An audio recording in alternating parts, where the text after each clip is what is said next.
Donc je me présente, Didier Bruno, je suis cadre expert à l'hôpital Saint-Louis et je suis chargé du suivi de la qualité et de la sécurité des soins paramédicaux sur l'hôpital. Voilà, alors je ne sais pas si vous m'entendez bien, oui ça va aller? Bon bah très bien. Donc je vais vous parler d'un sujet extrêmement intéressant pour les soignants. Je ne sais pas si parmi vous, vous êtes toutes soignantes.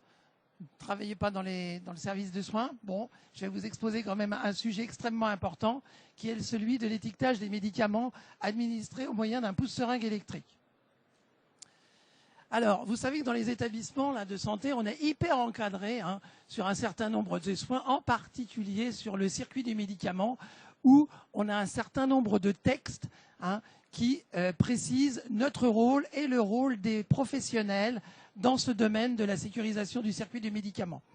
Et par là, je vous expose notamment l'arrêté du 6 avril 2011, récent sur le sujet, qui codifie et qui nourrit toutes les responsabilités de chaque acteur qui intervient dans le circuit du médicament, du préparateur à l'infirmière, au pharmacien, à tous ces acteurs-là. Alors, il faut savoir que le circuit du médicament à l'hôpital, c'est un sujet extrêmement sensible sur lequel se porte la Haute Autorité de Santé dans le cadre de ses visites de certification. Et en fait, c'est la thématique qui engendre le plus de décisions, d'actions, d'amélioration à mettre en place par les établissements de santé suite à la visite des experts visiteurs qui intervient cette visite tous les 4 ans, il faut le savoir. Donc on est extrêmement exposé et on travaille beaucoup sur ce sujet-là. L'arrêté du 6 avril, alors je vous invite à bien le connaître, pour vous en tant que professionnel de santé, c'est vraiment l'arrêté qui régit les responsabilités de chacun. Il définit le rôle, les missions, la responsabilité de chaque professionnel, comme je vous l'ai dit.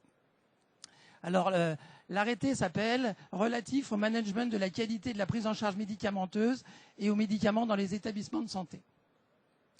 On avait des éléments, on disait par rapport à la traçabilité de l'administration des médicaments, il ne faut pas recopier. Tout ça, c'était des on-dit. Maintenant, c'est gravé dans le marbre et c'est donc placé dans cet arrêté.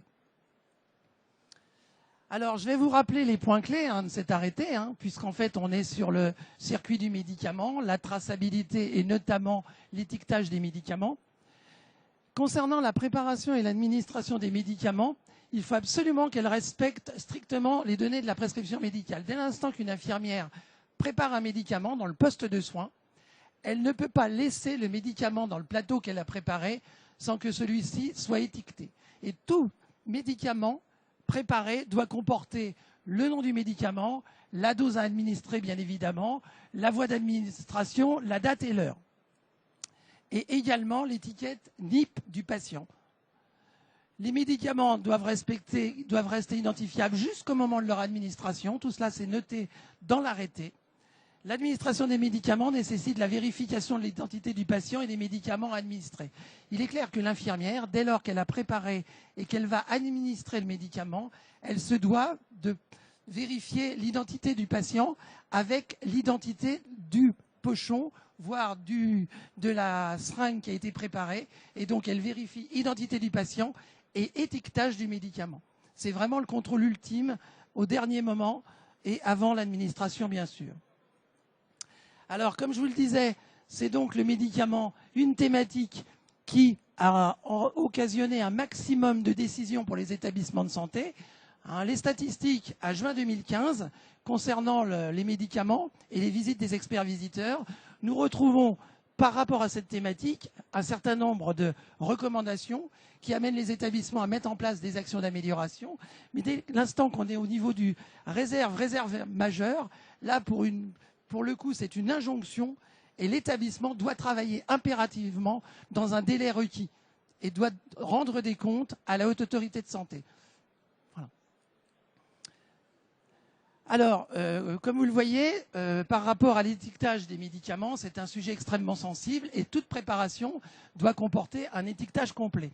Concernant les poches de perfusion, vous voyez, c'est relativement facile parce que comme vous le voyez, la superficie pour étiqueter le médicament est assez importante. Donc ça laisse à l'infirmière la possibilité, bien évidemment, de placer l'étiquette d'identification du patient et sur une autre étiquette, noter le nom du médicament, la dose, l'heure de début et l'heure de fin, et bien entendu la date également du produit.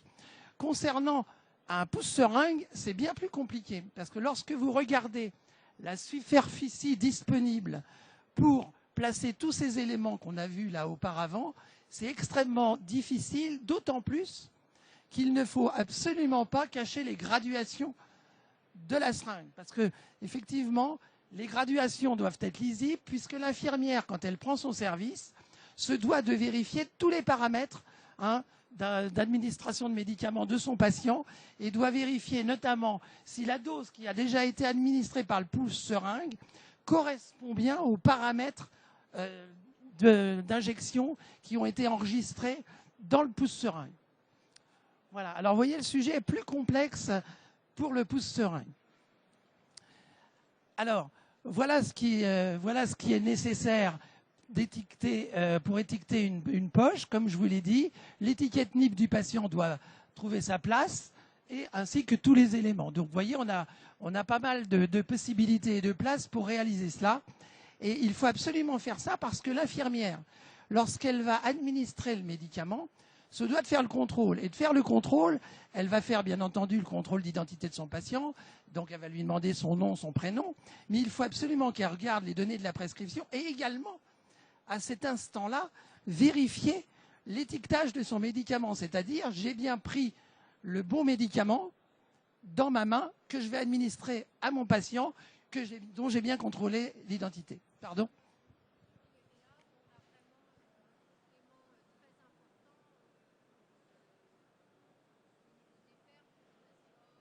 Oui.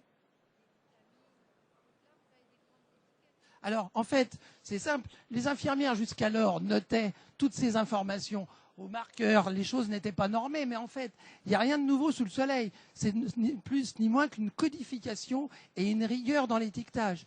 En fait, on retrouve le nom du produit. C'est ce qui était noté par l'infirmière à l'époque avec un marqueur généralement. Il n'y a rien de changé. La date, enfin le nom du produit, la dose, la date, l'heure, c'est ce qu'elle faisait de toute façon. Mais on codifie. À l'hôpital, comme dans l'industrie, il faut codifier les choses. Oui, mais il n'y en a pas tant que ça quand on regarde bien. Dans les perfusions, avec maintenant les préparations qui comportent déjà un certain nombre d'électrolytes, il n'y a plus qu'effectivement le nom du médicament qu'on a rajouté, en particulier dans les petits pochons. Voilà. Donc, la poche, un sujet.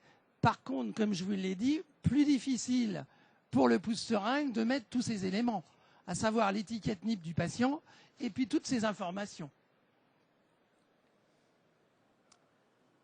Alors, ce qu'on a pu observer et ce qui m'a poussé à travailler sur le sujet, quand vous allez vous promener dans un service, quand vous regardez, vous posez votre regard sur les seringues, chaque infirmière fait un petit peu comme elle peut, elle a à sa disposition des étiquettes, et bon an, mal an, elle note toutes ces informations sur une étiquette, elle va prendre l'étiquette NIP d'identité du patient, elle va la prendre également, et sur la seringue, elle va coller là où se faire se peut, de façon à ne pas cacher les graduations. Quoi qu'il en soit, les graduations sont cachées. Voilà. Et alors, quand on regarde le détail de ce qui est noté, on a parfois des noms de médicaments qui sont abrégés, des choses pas forcément bien écrites. On a parfois, quand on n'a pas l'étiquette NIP du patient d'identification, l'infirmière recopie de façon manuscrite le nom du patient, mais parfois d'une façon pas toujours respectueuse, avec éventuellement des fautes d'orthographe ou des choses un petit peu bâclées, vous voyez, dans la rigueur d'écriture. Donc en fait, ce qu'on observe, c'est une disparité, un détictage des pouces-seringues. Alors je vais vous montrer un petit peu la réalité. Hein. Regardez, ce sont donc des photos comme ça, prises en instantané dans différents services, qui vous montrent un petit peu comment est réalisé ou peut être réalisé l'étiquetage actuellement. Enfin, maintenant, c'est un peu du passé chez nous.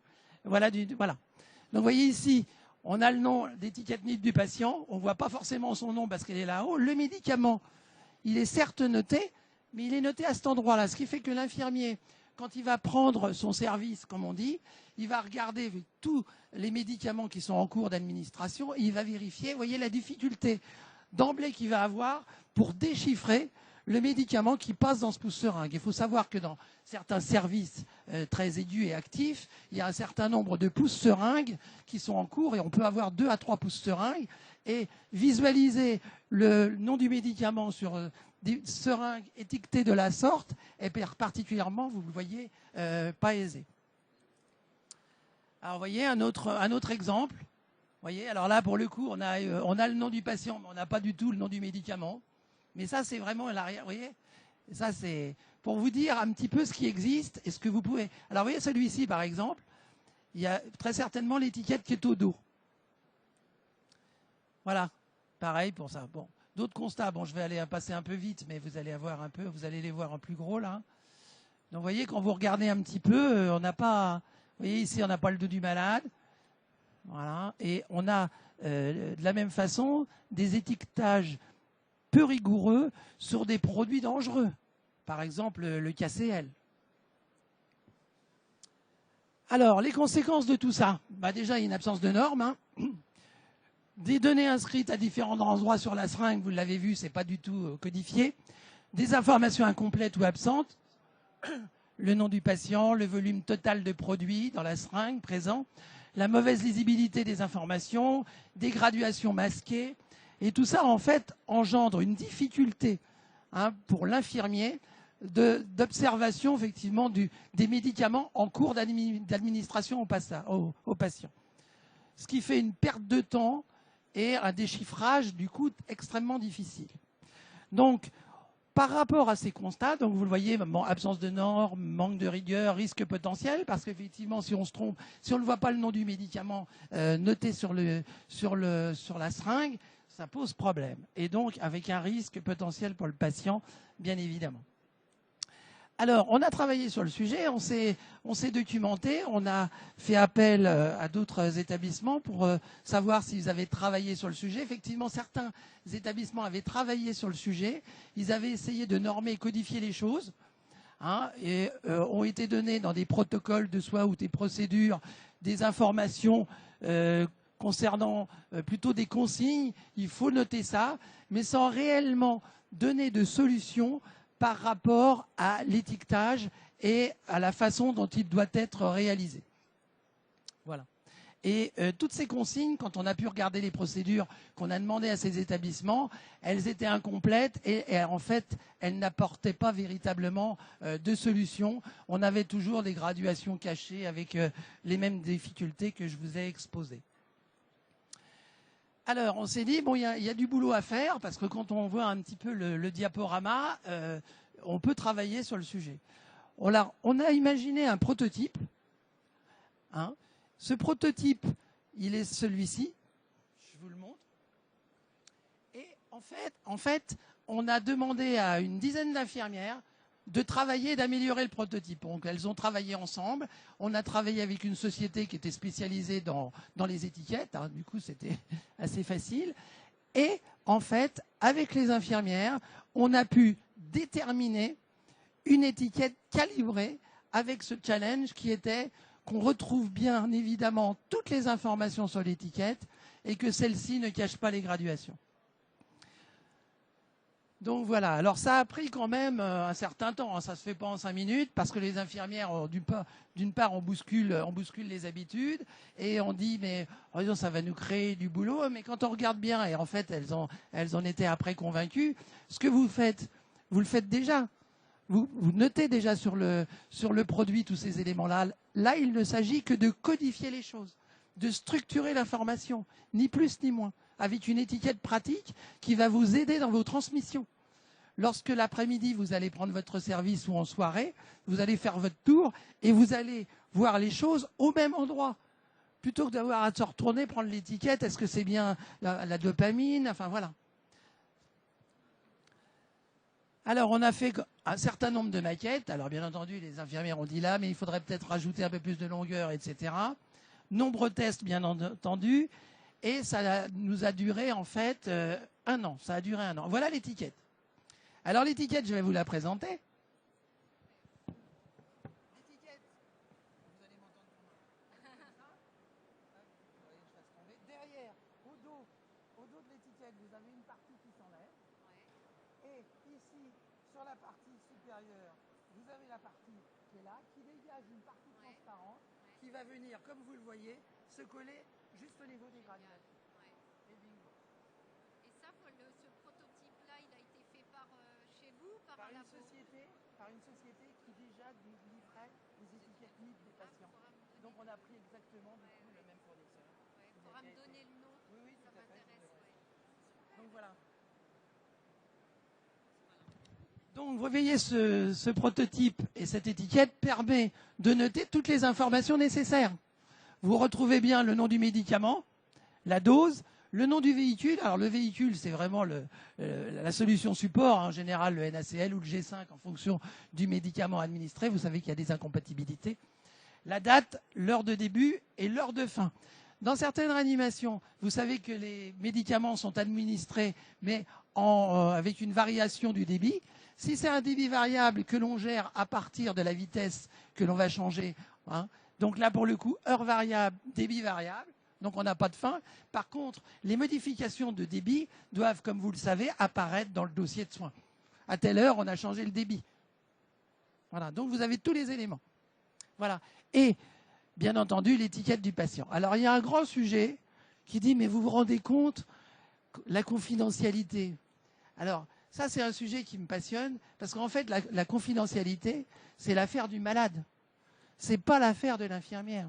L'infirmière pense, a une tendance à penser, dirons-nous, que ça va gêner le patient de voir son nom. On a fait un café débat. On a organisé un café débat avec des patients, des professionnels et des médecins. Les malades ne voyaient pas d'inconvénient à ce qui est en fait leur identité. Alors il y a des survivances, quoi. La confidentialité, vous vous rendez compte? Alors, ce que je dis aux infirmières, voyez vos patients, en fait, vous verrez, mettez l'étiquette, il n'y a aucun patient qui va s'en plaindre. Par contre, si un patient ne souhaite pas que son identité figure sur l'étiquette, voire sur une poche, bien entendu, nous devrons de vérifier que l'étiquette ne soit pas visible. On mettra un post-it, on donnera aux patients des post-it. Vous savez, les patients sont autonomes, voilà. Et ils sauront gérer, effectivement, la confidentialité dès lors qu'ils ne souhaiteront pas que cette identité soit portée. Voilà, donc je ne sais pas s'il y a beaucoup de soignants là qui utilisent des pouces-seringues. Il y a beaucoup d'infirmières ou d'aides-soignantes, enfin plutôt d'infirmières, pardon. Il n'y a pas du tout d'infirmières. Si, voilà. Donc voilà le sujet. Alors voilà comment ça se présente. Donc je vous ai montré tout à l'heure la démonstration. Et c'est très facile d'utilisation pour l'infirmière. Et alors les infirmières étaient un peu sceptiques en disant il va falloir écrire, mais après elles se sont dit mais d'un autre côté c'est idiot, parce que de toute façon on écrit. Et le temps qu'on va gagner parce que les choses sont bien notées maintenant, est maintenant relevé par les infirmières. Voilà ce que je voulais partager avec vous, c'est-à-dire que c'est un nouveau prototype d'étiquetage concernant les médicaments que je souhaite développer un peu des établissements de santé parce qu'il y a de nombreux établissements qui se trouvent dans la même problématique. Regardez dans vos services, faites un tour. C'est pas forcément respectueux du patient les étiquetages que l'on observe dans certains services. En ce qui concerne la poche de perfusion, là c'est bien rentré dans les mœurs. En général, on a bien l'étiquette NIP, on a bien tous les éléments sur une étiquette.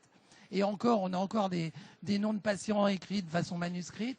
Mais maintenant, le pouce-seringue reste un sujet qui n'était pas jusqu'à présent traité en totalité, ou tout au moins avec cette rigueur d'étiquetage. Voilà, peut-être des questions? Oui, pardon. Merci. Est-ce que sur ces étiquettes, on pourrait les imprimer informatiquement tout Pardon, j'entends pas bien. Est-ce qu'on pourrait imprimer, au lieu de coller des étiquettes, une étiquette sur l'étiquette, est-ce que ces étiquettes sont imprimables directement? Ça, c'est des étiquettes ce sont des étiquettes sur lesquelles vous allez pouvoir noter toutes les informations. Manuellement? Manuellement, oui.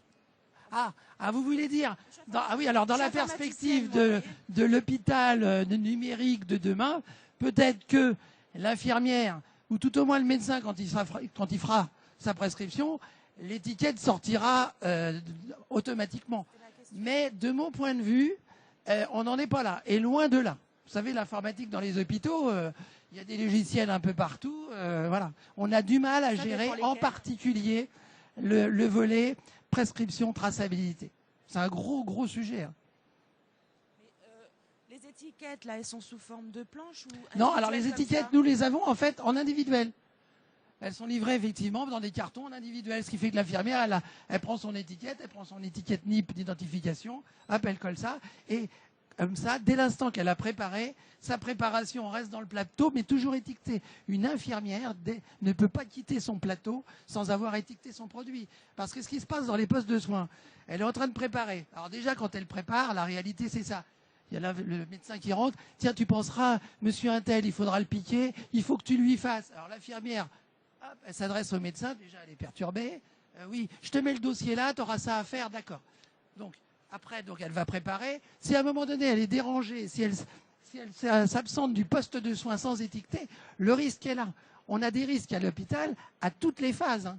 Donc, il ne faut pas qu'elle quitte son système et il faut qu'elle étiquette automatiquement. Comme ça, elle a bien verrouillé son soin. Et en plus, avec une étiquette, voilà.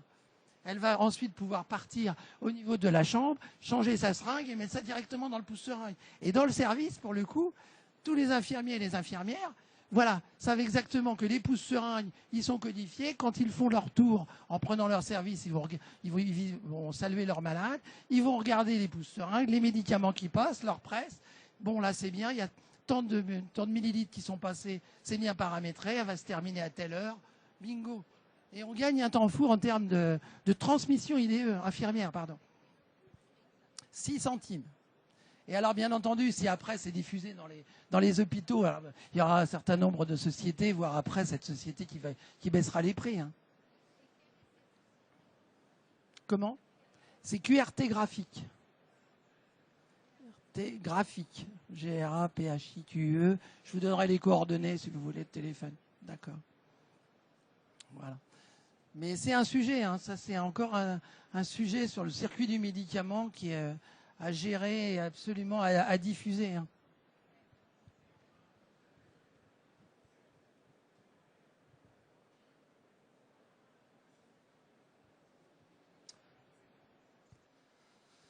Voilà.